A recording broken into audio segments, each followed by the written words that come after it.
Tänk vad han har växt mycket på 3 månader. Var riktigt snäll nu. Jag kommer snart tillbaka. Skynda dig Blunder, vi är sena.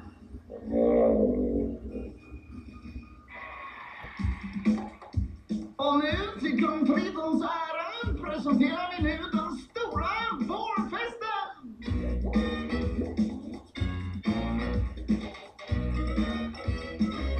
Okej! När jag var en liten skolpojk ville jag bli jättelång. Att vara en liten krabba gjorde mig så sur och krång. Jag sa det till min fröken, hon sa något jättebra. Varje varelse är ju som det tänktes att de ska vara. Hon sa vi är unika, från krabba och till kung. För vi är ju inte lika, men kom nu loss och sjung.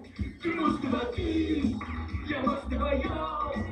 Så enkelt och klart, vad heter det bara, det verkar väl smart. Du har ju din stil, kom loss här och nu. Och du får inte glömma bort att du måste vara du.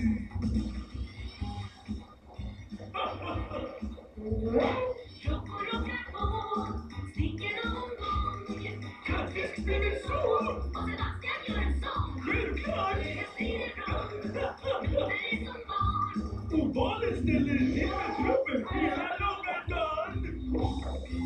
Ariel, lyssnar du på vad jag sjunger?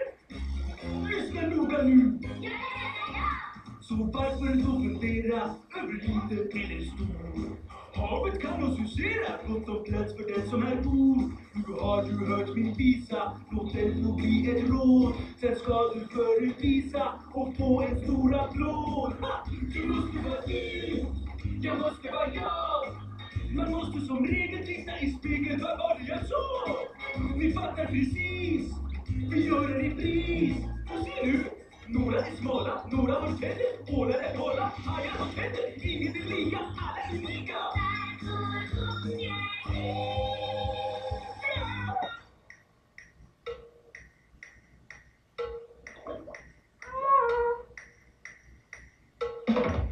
Du måste vara du, jag måste vara jag. Så enkelt men sant och hastigt är sant, det verkar en bra. Du har ingen stil, kom loss här och nu. Du har ingen sång, du håller igång.